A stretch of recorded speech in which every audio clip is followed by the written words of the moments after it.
Hello friends, welcome to my channel story की दुनिया। कुंडली भाग्य के इस कड़ी में हम लोग देखेंगे कि किस तरीके से प्रियंका और राखी मिलकर प्रीता को बेड पर लिटाते हैं और उसे उठाने की कोशिश करते हैं। तभी प्रियंका को कॉल आ जाता है और वो बाहर चली जाती है बात करने के लिए।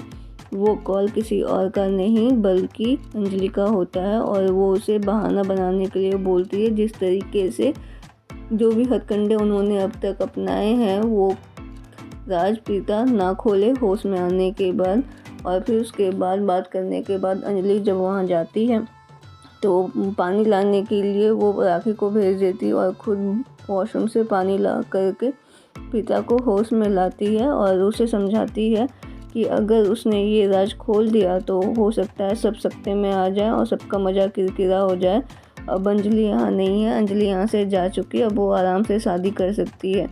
वो उसके बात में आ जाती है और वो भी ये सही बात नहीं बताती है वहाँ पर राखी को। और फिर उसके बाद वो लोग वहाँ से मंडप की ओर चल पड़ते हैं। तभी राखी बोलती है कि बेटा तुम मंडप में जाओ, मैं तुम्हारे लिए नींबू पानी लेकर के आती हूँ।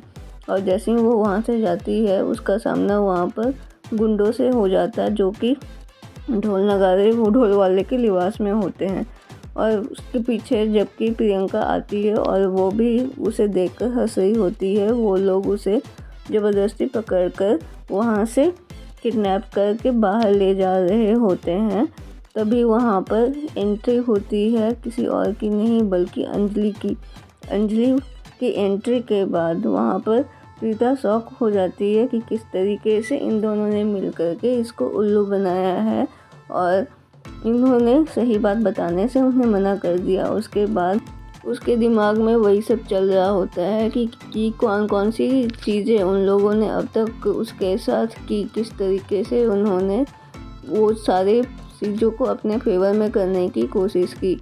ये सब चीज़ जब उसके दिमाग में आता है तो वो और आग बबूला हो जाती है। और फिर प्रीता अंजलि को बहुत खरी खोटी सुनाती है, लेकिन फिर भी यहाँ पर अंजलि उसकी बात मानने से इनकार कर देती है और वो अपने फैसले पे अडिग रहती है कि आज शादी तो होगी, शादी तो अर्जुन की ही होगी, बस दुल्हन बदल जाएगी। ये सब सुनने के बाद प्रीता को बहुत गुस्सा आता है। और फिर उसके बाद वहाँ पर अंजलि बोलती है कि जाओ जाकर गाड़ी से हथकड़ी ले आओ। तब प्रीता वहाँ से भागने की कोशिश कर रही होती है और फिर अंजलि वहाँ पर टंगरी लगा देती है जिससे प्रीता गिर जाती है। फिर इसके बाद प्रीता जैसे तैसे वहाँ से उठती है और फिर उठने के बाद वो ज़बरदस्त खींच करके एक तमाचा अंजलि को मारती है, जिससे कि वो अपने गाल पर हाथ रखने को मजबूर हो जाती है और प्रीता उसे बहुत कुछ सुनाती है। इससे अंजलि और भड़क जाती है। अब हम इसके बाद जो है कहानी के दूसरे सीन की तरफ बढ़ते हैं, जिसमें कि हमें देखने को मिलेगा कि सृष्टि अपने रूम में बैठी होती है और अपने और समीर के रिश्ते के बारे में सोच रही होती है। तभी यहाँ पर दादी की एंट्री होती है। दादी को लगता है कि वो गलत कमरे में आ गई तो वो वहाँ से जा रही होती हैं। तभी सृष्टि उन्हें अपने पास बुला लेती है और उसके बाद दादी पूछते क्या बात है बेटा, तुम इतने उदास क्यों हो। तो उसके बाद वो अपने और समीर को लेकर के उनसे बातें करने लगती है। तभी दादी पूछती है बेटा तुम ये बताओ तुम्हारी शादी को कितने दिन हुए हैं। तो वो 1 2 3 इस तरीके से गिनती करने लगती है। उसकी दादी बोलती है कि तुम्हारी शादी को पूरे 6 साल हो गए हैं और तुम्हें अब तक ये भी याद नहीं। और फिर उसके बाद ये लोग उसी चीज़ पर आगे भी डिस्कशन कर रहे होते हैं और वो बोलती है सृष्टि दादी से कि आप क्यों नहीं समीर को समझाती कि वो मेरे साथ टाइम स्पेंड करे, कहीं घूमने जाए। हमें क्वालिटी टाइम स्पेंड करने का मौका नहीं मिलता, उसे रोमांस का आर भी नहीं पता। तो दादी बोलती है कि वो समीर को समझाएंगी और फिर वो सुधर जाएगा।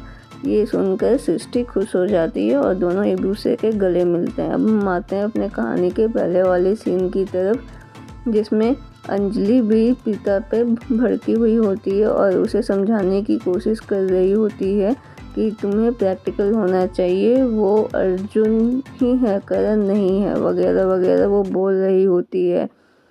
लेकिन फिर भी प्रीता उसको मानने से इनकार कर देती है और कहती है कि अब तो उसकी शादी तीसरी बार होने वाली है अर्जुन से। अंजलि भड़क जाती है और उसे कैद करने के लिए अपना ऑर्डर दे देती है, जिससे कि प्रीता बच के निकलने की कोशिश कर रही होती है, पर वो ऐसा नहीं कर पाती। और फिर उसके बाद लोग उसे पकड़कर कार की तरफ लेके जा रहे होते हैं, जिसमें कि वो उसे हथकड़ी पहनाते। तभी वहाँ पर एंट्री होती है दादी की और सृष्टि की, जो अंजलि के हथकंडों से वाकिफ़ हो जाते हैं और वो अंजलि को अपने कैद में लेते हुए बोलते हैं कि मेरे साथ होशियारी करने की कोशिश मत करना, क्योंकि मेरे पास बंदूक है। जिसके कारण अंजलि डर जाती है और प्रीता को छोड़ने का ऑर्डर दे देती है। और फिर उसके बाद दादी के साथ मिलकर प्रीता क्या करती है, उन गुंडों को गेट के सहारे हथकड़ी लगा देती है और इसकी वजह से वो सारे जो तीनों गुंडे हैं वो गेट में ही हथकड़ी के चंगुल में कैद होकर रह जाते हैं। और अब इसके बाद देखना अब यह दिलचस्प होगा कि अब प्रीता अंजलि के साथ क्या करेगी।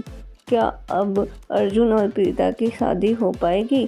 जानने के लिए देखते रहिए स्टोरी की दुनिया। और अगर आपने मेरे चैनल को सब्सक्राइब नहीं किया है तो सब्सक्राइब करना भी ना भूलें। धन्यवाद।